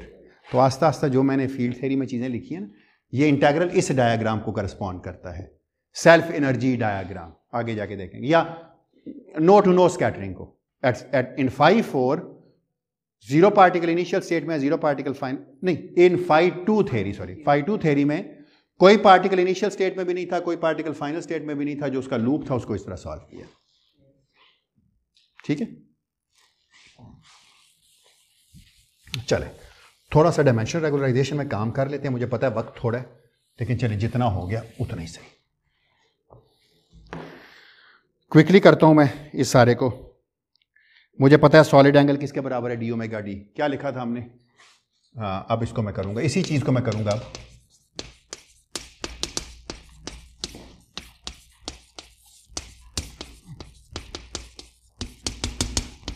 इसी इंटीग्रल को मैं डायमेंशन रेगुलराइजेशन में करूंगा।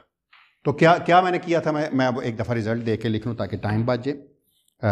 Iota I N instead of 4 now it is in d dimensions which is a function of delta is equal to iota minus 1 to the power n over 2 pi to the power d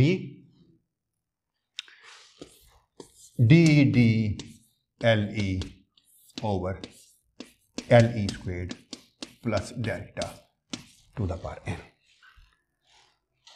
ठीक है ना? और ये किसके बराबर है? देखिए, अगर 4 पुट करता तो वापस वो इंटीग्रल लिखा हुआ था। और ये किसके बराबर आ गया? Iota minus 1 to the power n over 2 pi to the power d integral le to the power d minus 1 dle solid angle in d dimension over le का square plus delta to the power n। आपको पता है D omega D किसके बराबर है? Good, अच्छा catch हो गया। डी ओमेगा डी मैंने क्या लिखा था? 2 पाई, हाँ जी please, 2 pi to the power D by 2 over gamma D by 2। शाबाश, वेरी गुड वेरी गुड। वापस डाल देते हैं यहाँ पे ताकि कोई इसकी शक्ल तो निकल आए ना। I N in d dimension which is a function of delta is iota minus 1 to the power n over 2 pi to the power d 2 pi to the power d over 2 over gamma d over 2 into le to the power d minus 1 dle over le का square plus delta to the power n। कुछ सब कुछ ठीक हो गया या नहीं? कोई प्रॉब्लम है?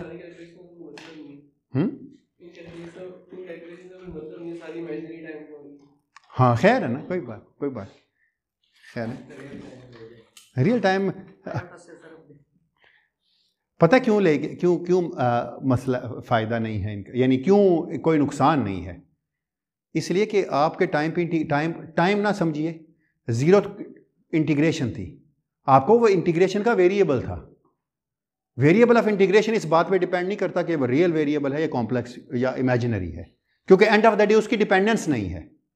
क्योंकि आप देखें ना, आपके पास DLE था, वो इंटीग्रेशन का वेरिएबल था, चाहे वो मिन्काउस्की में होता है या गॉसियन में होता है, इंटीग्रल में उसकी डिपेंडेंस नहीं आनी थी एंड ऑफ द डे।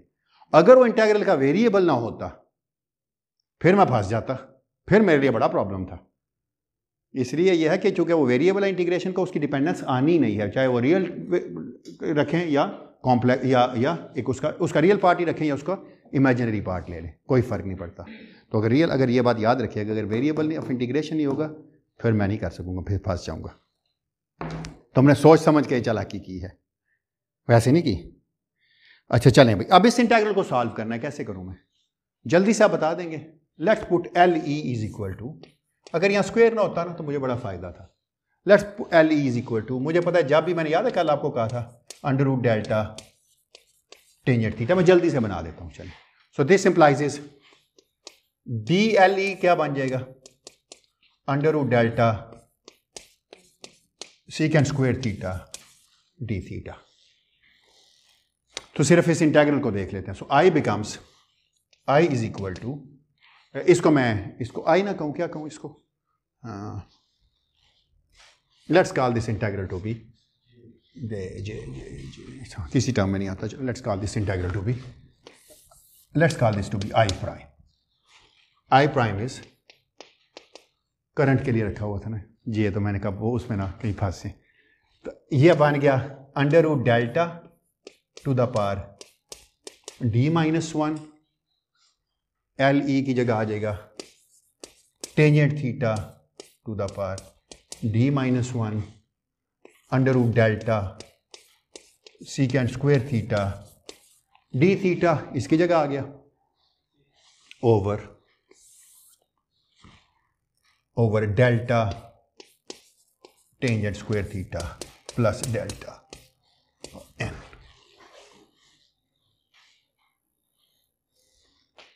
अच्छा, मैं क्यों ना फिर इसको end of the day N is, चलिए एन इज इक्वल टू के लिए बाद में कर लेंगे, ठीक है ना। पहले एक दफ़ा पूरी तरह इसको सॉल्व कर लेते हैं ताकि हमारे पास एन डायमेंशन में एक एन डायमेंशन का इंटीग्रल का रिजल्ट आ जाए, डायमेंशन रेगुलराइजेशन।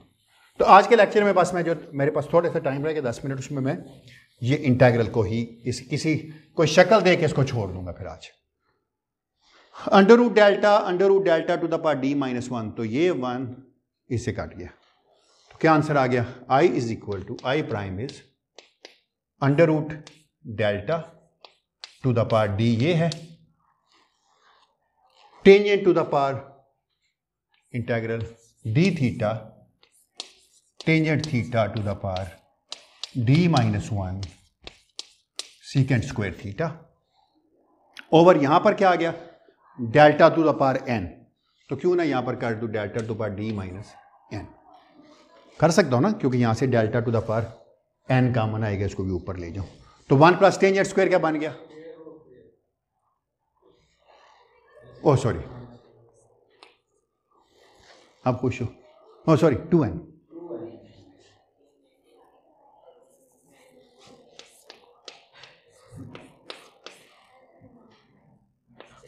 एक दफा बाद में कर लेंगे इसको ताकि बाद में कोई गलती ना हो।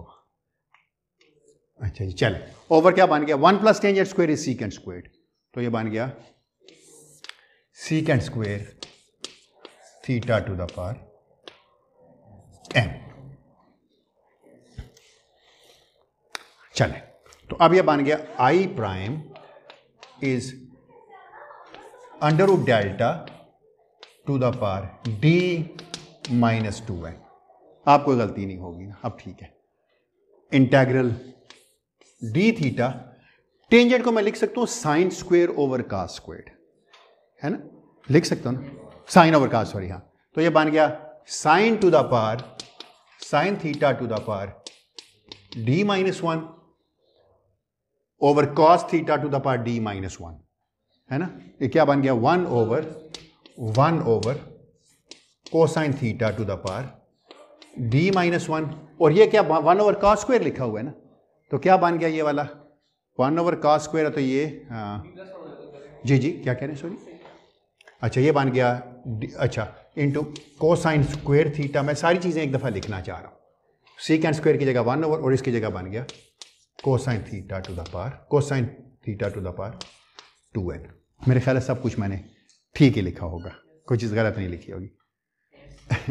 कोई बात नहीं, अगर गलत हुआ तो अगले लेक्चर में कर लेंगे। Under root delta to the power D minus 2n integral D theta. अभी देखिएगा आपका इंटीग्रल आपका देखा वाला बनेगा sine theta to the power D minus 1, ये बन गया cosine theta to the power D plus 1, ऊपर चला जाएगा, क्या बन गया ये cosine theta to the power 2n minus d minus 1। मेरा तो ख्याल है मैंने सारा कुछ ठीक है लिखा है। अगर आप एग्री करते हैं तो सब कुछ ठीक है, अगर आप नहीं एग्री करते तो ठीक नहीं है। ठीक है, मैच कर लूँ अब मैं अपने साथ। जो मैंने पता नहीं यहाँ क्या लिखा होगा, कोई पता नहीं है, कोई इल्म नहीं है क्या लिखा हुआ है। अच्छा, ये बात आप याद रखिए, वी नो दैट, मैं एक इंटेग्रल लिख देता हूं, we know that integral d theta sine n theta cosine m theta, याद है कल लिखा था हमने ये, और मैं भूला था, आज मैं सबसे पहले वही लिखूंगा। 1/2 कल भूल गया था, याद है ना, ये gamma n plus 1/2 gamma m plus 1/2 over gamma n plus m/2 plus 1। n की जगह क्या है, d माइनस 1 है, m की जगह क्या है, 2n माइनस d माइनस 1 है। सॉल्व कर लेते हैं, रख लेते हैं, जवाब आ गया आपका। बस अब आप काम कर चुके हैं सारा। जी क्या कह रहे हैं, सॉरी खबाब क्या कह रहे हो? बिल्कुल, जो भी आप, तो इसका मतलब है I N in d dimension which is a function of delta is iota minus 1 to the power n over 2 pi to the power d, 2 pi d by 2 over gamma d by 2 into under root delta to the power d minus 2n 1/2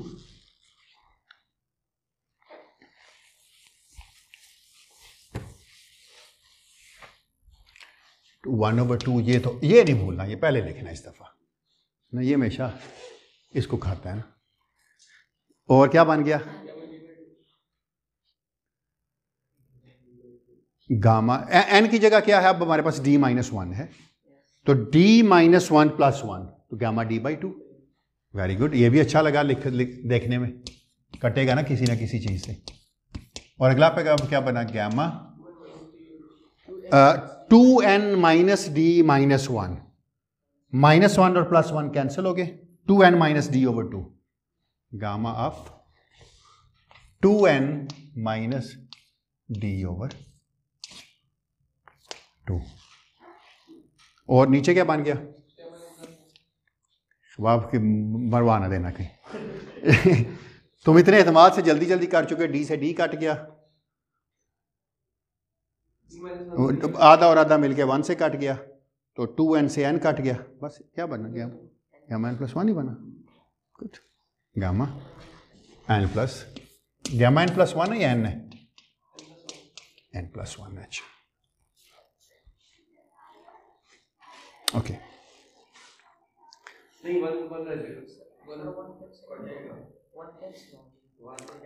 gamma n नहीं बनेगा ना, क्यों, इसलिए मैंने कहा था ये पूरा 2 से इस कट गया, 1 से 1 कट गया, गामा n। चलो ये बाद में देख लेंगे, गलत हुआ भी तो खैर है, अब गलती हुई तो जरा दूर ही है, नजदीक नहीं है, मतलब अब ऐसी कोई चीज नहीं है जो कि बहुत ही बेहंगम सी गलती होगी, खैर है कुछ ठीक है, एग्री करते हैं आप लोग। अच्छा, ये 2 से 2 कट गया, ये कट गया, बड़ा ही खूबसूरत जवाब बन गया, छोटा साफ सुथरा सा, देखें कैसे, is equal to iota minus 1 to the power n। अच्छा, अब ये देखें तो इसको मैं ये नहीं लिख सकता कि this is equal to 4 pi to the power d by 2, इन दोनों टर्म्स को मिला के pi to the power d minus d by 2 which becomes pi to the power d by 2 to 4 इसलिए लिखा कि अगर काटूंगा तो 2 टू द पावर d ही बनेगा, क्योंकि 2 टू द पावर d बनता था, इन दोनों टर्म्स को सिंप्लीफाई करके। साथ में क्या बन गया, under root delta to the power d minus 2n gamma 2n minus d over 2 divide by gamma n। Junaid ये 2 टू द पावर डी था ना, 2 to the power D by 2 को 4 लिख दिया तो डी बाई 2 लिख दिया। एग्जैक्टली 4 का स्क्वायर रूट हो 2 यानी 4 का स्क्वायर रूट है। एग्जैक्टली तो 4 के square root to the power d, बिल्कुल से। अच्छा लेट्स टेक, अब देखें हम, लेट्स टेक I2D। हम तो स्क्वायर वाला इंटीग्रल सॉल्व कर रहे थे ना, हम तो स्क्वायर वाला इंटीग्रल सॉल्व कर रहे थे जिसमें n की पावर 2 थी। तो देखें क्या बन गया, iota over 4 pi to the power d by 2, n भी था यहां पर, under root delta to the power d minus 4। बड़ी अच्छी चीजें बनने लगी है ना, gamma 4 minus d over 2 gamma 2। कमाल नहीं हो गया? डी अगर 4 होता गैमा ऑफ 0 तो इन्फिनिटी होती। वो इंटीग्रल जो हमारे पास लाइन के लिए इन्फिनिट था, यहां पर भी वो गैमा इन्फिनिट। तो हम क्या करेंगे, आज के दिन की आखिरी चीज लिख रहा हूं, बाकी कल अगले लेक्चर में करूंगा। सो माई I2 in dimensional regularization 4 minus 2 epsilon which is a function of delta becomes, ताकि जहां से लेक्चर शुरू किया था आज वहीं ही खत्म करें। क्या बन जाएगा ये 4 पाई डी की जगह क्या बन जाएगा, 4 माइनस 2 एप्सिलॉन रखेंगे तो क्या बनेगा 4 पाई का स्क्वायर। यार छोड़ें उसकी पावर 2 एप्सिलॉन को, वो तो एक नंबर ही है ना, आप चाहें तो लिख लें, आपकी मर्जी है, इंटू 2 माइनस एप्सिलॉन। लिखना चाहें तो लिख लें, वरना इसकी ज़रूरत वरना कोई नहीं है लिखने की। एप्सिलॉन 0 को जाएगा तो 0 हो जाएगा। Under root delta to the power minus 2 epsilon into gamma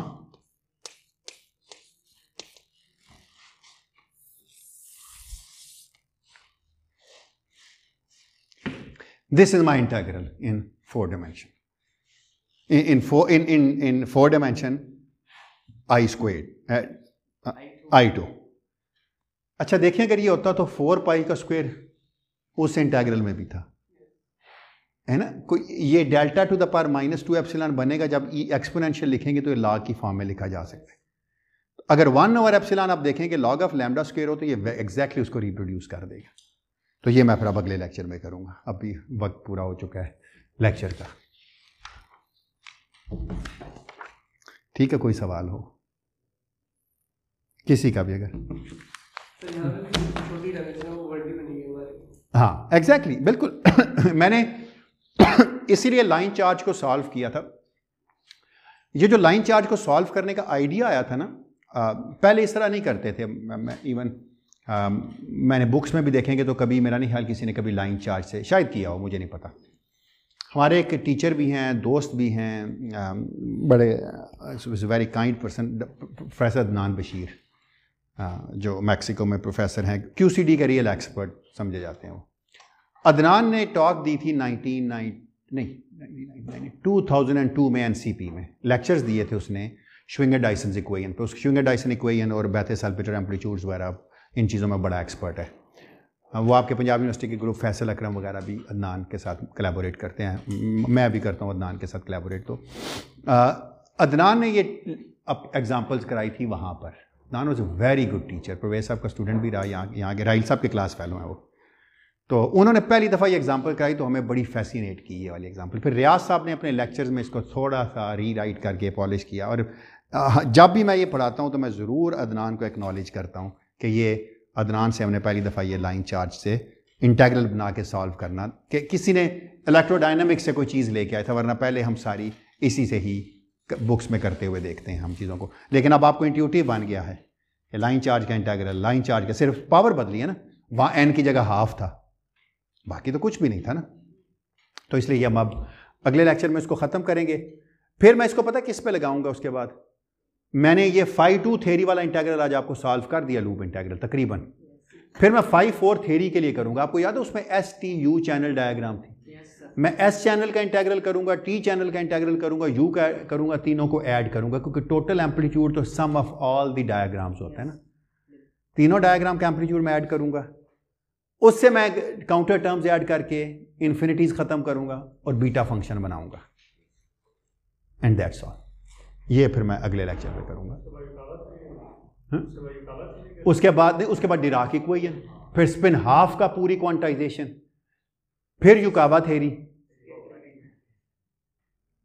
मैं और भी ऐड करता हूं इसमें। फिर हम इसमें स्पिन 1 पार्टिकल की क्वांटाइजेशन क्विकली ऐड करेंगे। यार जुनेद क्यों नहीं होगा? नहीं, मैं एक लेक्चर में बड़े आराम से, मुझे बताओ वेक्टर की मैं नहीं करूंगा, फाइनल प्रोजेक्ट दूंगा फाइनल टर्म का। हमने ये बचपन में सीखा था कि अगर कोई स्केलर हो ना तो उसको यूनिट वेक्टर से ज़रब दें तो वेक्टर बन जाता है। अगर कोई स्केलर फील्ड होगा उसे किसी 4 वेक्टर से ज़रब देंगे तो वेक्टर फील्ड बन जाएगा। एग्जैक्टली, बिल्कुल मिलती जुलती लगती है। अगर 0 ऑर्डर कर रहे हो तो मैक्सवेल बन जाएगा। एग्जैक्टली। तो देखें एप्सिलॉन म्यू अगर मैथलेस के लिए होता तो क्वांटाइजेशन का पार्ट तो सारा यहाँ छुपा हुआ है ना, गेज का पार्ट यहाँ छुपा हुआ है ना एप्सिलॉन में। अच्छा मुझे आप बताएं, अगर फर्मियान का बनाना होता, मुझे पता है फर्मियान के स्पिनर्स होते हैं, ये ले तो मैंने एग्जैक्टली मैट्रिक्स से मल्टीप्लाई करूंगा तो मैट्रिक्स बन जाएगा। तो मैंने एक ही क्वांटाइजेशन आपको सिखा दी है, बाकियों की क्वांटाइजेशन आप एग्जैक्टली आप उसी करेंगे। तो normal mod expansion, spin half है तो उसको वेक्टर से ज़रब दे देंगे, स्पिन 1 है तो उसको पोलराइजेशन से ज़रब दे देंगे, स्पिन 2 है तो उसकी तरीका तो क्वांटाइजेशन अब आपने सीख लिया कि कैसे की जाती है, इसलिए मैंने इतना टाइम लगाया। तो आप बताओ हो जाएगा या नहीं होगा? अब हो जाएगा। Very good, thank you.